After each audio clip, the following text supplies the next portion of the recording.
Bonjour à tous. Les États-Unis, en tout cas une partie des États-Unis, et donc l'OTAN et ses obligés comme l'Union européenne, Macron, etc., veulent la guerre. Allez voir mes dernières vidéos, allez voir d'autres analystes aussi. Il est évident qu'ils mettent depuis le premier jour de l'huile sur le feu et que depuis des dizaines d'années, ils ont construit tout un processus de tension. Mais ce plan américain de l'OTAN, de l'Union européenne, macroniste, repris par Macron, connaît aujourd'hui de sévères déconvenues. Accumulation d'ailleurs de déconvenues surprenantes. Je vais vous expliquer tout cela là en quelques jours, ce qui fait que les États-Unis se fâchent, l'Union européenne aussi. Il y a un problème. Il y a un problème et il faut espérer qu'il y ait un problème parce que évidemment nous cherchons nous la paix. Que tout le monde vive en paix. Que les populations civiles retrouvent la paix et qu'on puisse trouver une solution. Et il y a, on le sait bien, des solutions qui pourraient contenter tout le monde. Alors je vais vous expliquer tout ça aujourd'hui. Le plan américain déraille. Il déraille. Et c'est tant mieux. Et il faut pousser vers l'intérêt de notre pays et l'intérêt de la paix. D'ici là, bien sûr, continuez de vous abonner à cette chaîne YouTube. Un petit clic. Une seconde, c'est gratuit. Plus vous êtes abonnés, vous êtes très nombreux à vous abonner, je vous en remercie. On passe des paliers chaque jour, il faut continuer. Notamment ceux qui regardent les vidéos régulièrement et que je remercie pour cela. Vous serez encore plus formidable quand vous aurez pris cette seconde pour vous abonner, que ça fera circuler plus vite tout simplement en fait les vidéos et donc cette réinformation. Parce que ce que je vous dis là, vous ne le trouverez pas dans les grands médias français évidemment.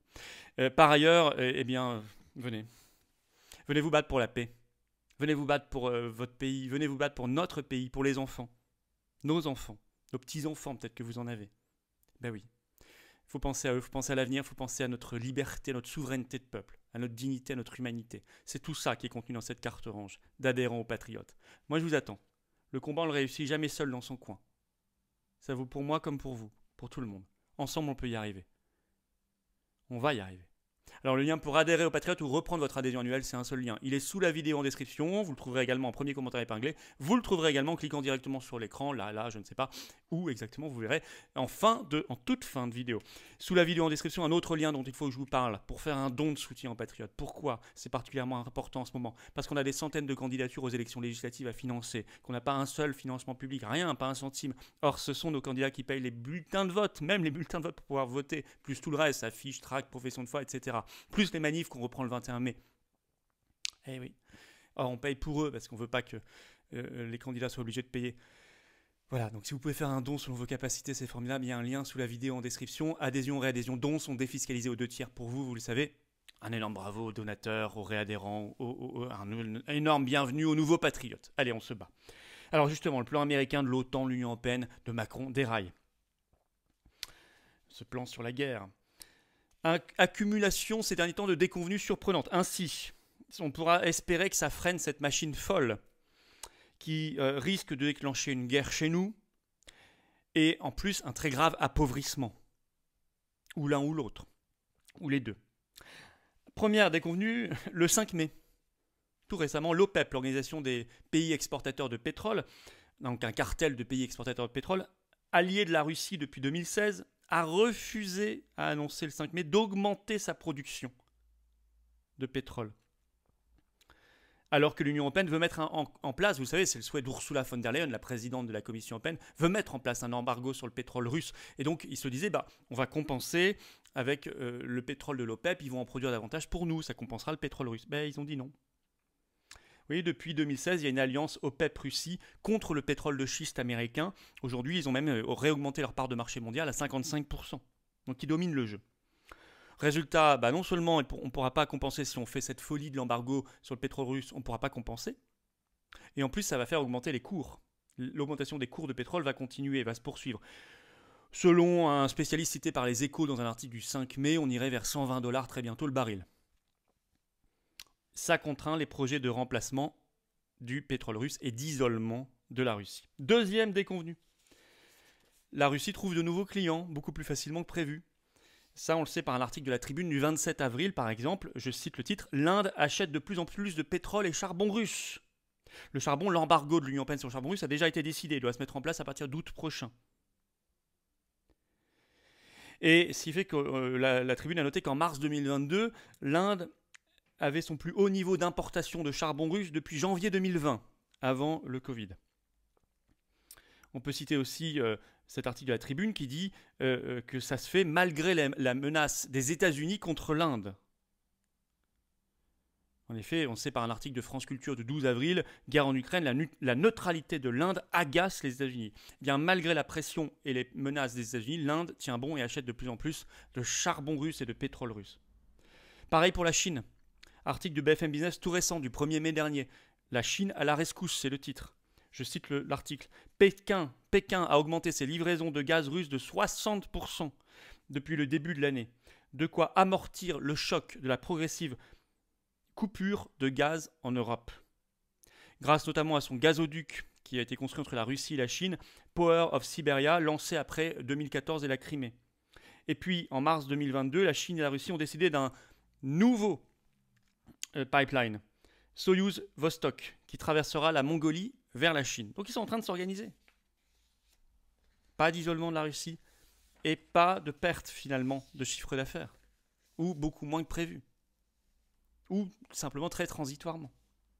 Autre déconvenu qui s'accumule, le 6 mai, là à l'intérieur de l'Union européenne, le Premier ministre hongrois Viktor Orban estime que la 6e vague de sanctions que souhaite Ursula von der Leyen n'est pas acceptable.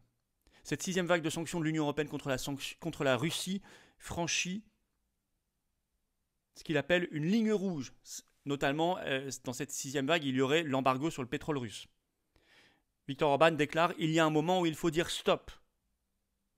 Il veut au moins négocier des dérogations pour la Hongrie, mais aussi pour la Slovaquie, mais aussi pour la République tchèque qui s'est ajoutée. Selon un diplomate cité par l'article de la Tribune du 6 mai, je cite, « Les négociations menées au niveau des ambassadeurs à l'intérieur de l'Union européenne vont être compliquées ». Par ailleurs, Orban s'oppose aussi à un autre point de cette 6e vague de sanctions, c'est à ce que le patriarche Kirill, qui est le chef de l'église orthodoxe russe, soit maintenant sur la liste des nouvelles sanctions parce que considéré comme un allié de longue date de Vladimir Poutine. Ça, certains n'en veulent pas. On ne s'attaque pas non plus à l'église orthodoxe russe. On ne mélange pas tout. Pourtant, le but de l'Union européenne, c'était que cette 6e vague de sanctions soit effective le 9 mai. Pourquoi le 9 mai ? Parce que c'est la journée de l'Europe, on en reparlera. Et c'est aussi pour humilier la Russie, parce que le 9 mai, la Russie célèbre le jour de la victoire contre l'Allemagne nazie. Bon. Autre déconvenu, le rouble devait s'effondrer, le rouble est de plus en plus fort par rapport à l'euro. On prend les tout derniers chiffres, le rouble est 17% plus haut que par rapport à l'euro par rapport à avant la guerre d'Ukraine. Un rouble aujourd'hui c'est 0,014 €, c'était 0,012 avant la guerre d'Ukraine, il était descendu à 0,007. Donc 17% plus haut qu'avant la guerre d'Ukraine. Donc qui s'effondre ? C'est plutôt l'euro. Ce qui fait que même BFM Business, dans un édito du 6 mai de Nicolas Dose, est obligé de poser cette question, mais qui est vraiment le gagnant des sanctions ? Qui est vraiment le perdant ? Avec ce bandeau à l'écran permanent, la Russie, grande gagnante des sanctions ? Si vous avez suivi ces vidéos depuis des semaines, on l'avait annoncé, mais eux le savent aussi. Grain de sable énorme, déconvenu qui s'accumule dans ce plan de guerre. Alors qu'est-ce que ça veut dire en conclusion ? D'abord, la Russie n'est pas du tout toute seule. Au contraire, par la folie de notre politique, celle de la France, macroniste, de l'Union européenne, des États-Unis, on est en train de coaliser tout le monde contre nous. La Russie, avec l'Inde, avec la Chine, avec les pays de l'OPEP, etc. Ça fait du monde. Beaucoup de pays africains. Bon.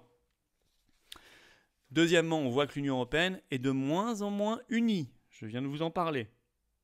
3. Les États-Unis sont très fâchés, sont agacés, et donc l'Union européenne, qui est son vassal, aussi. On le voit avec les déclarations de plus en plus dingues de cette folle furieuse d'Ursula von der Leyen. Franchement, excusez-moi, mais cette dame, présidente de la Commission européenne, est vraiment inquiétante.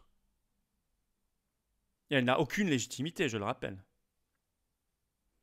Il faut stopper leur jusqu'au-boutisme destructeur, belliqueux et guerrier, et qui nous appauvrirait considérablement. C'est l'enjeu des semaines, des jours et des semaines à venir. Leur plan peut être mis en échec, on le voit maintenant, on le sait maintenant. À nous d'informer tout le monde, pour que tout le monde se rebelle contre ce plan épouvantable. Plus les Français seront informés, plus il y aura de gens, il y a toujours des gens qui dormiront, mais il y aura des gens aussi qui se mettront debout et qui se rebelleront. Alors faites circuler cette vidéo et ces informations, et pour cela notamment abonnez-vous à cette chaîne YouTube. Plus vous êtes abonné, un clic, une seconde, c'est gratuit. Plus ces vidéos circulent naturellement, vous n'avez même rien à faire. Elles circuleront plus vite, pareil pour les pouces vers le haut, les commentaires, etc. Merci d'avance, venez aux patriotes, ça aussi c'est un moyen de se battre pour la paix et notre pays. et notre humanité. Ça aussi, c'est un moyen de se battre pour notre France. En ce jour de la victoire, le 8 mai, qu'on célèbre, venez aux Patriotes ou reprenez votre adhésion annuelle. Venez dans cette vague orange populaire, largement le premier mouvement souverainiste et de défense des libertés et de la paix de France. Pour adhérer ou reprendre votre adhésion annuelle aux Patriotes, se battre avec nous, moi j'ai envie de me battre avec vous. Pour cela, il y a un lien. Le lien, il est sous la vidéo en description, il est également en lien, en premier commentaire épinglé. Et là, dans quelques secondes, en cliquant directement là ou là sur l'écran. Sous la vidéo en description, un autre lien, vous le savez, pour faire un don de soutien aux Patriotes. Pour financer notamment nos centaines de candidatures aux élections législatives, c'est formidable. Bravo à eux. Moi, je suis candidat en Moselle, 6e circonscription, celle de Forbach, vous le savez. Prémat, Merlebach, Stirin-Vardel, etc. Je suis très heureux. On est tous très heureux. Mais ça coûte très cher. On n'a pas un centime de financement public ni des banques. Alors là, on est contre l'oligarchie. Elle nous fait payer. Donc si vous pouvez faire un don, c'est formidable.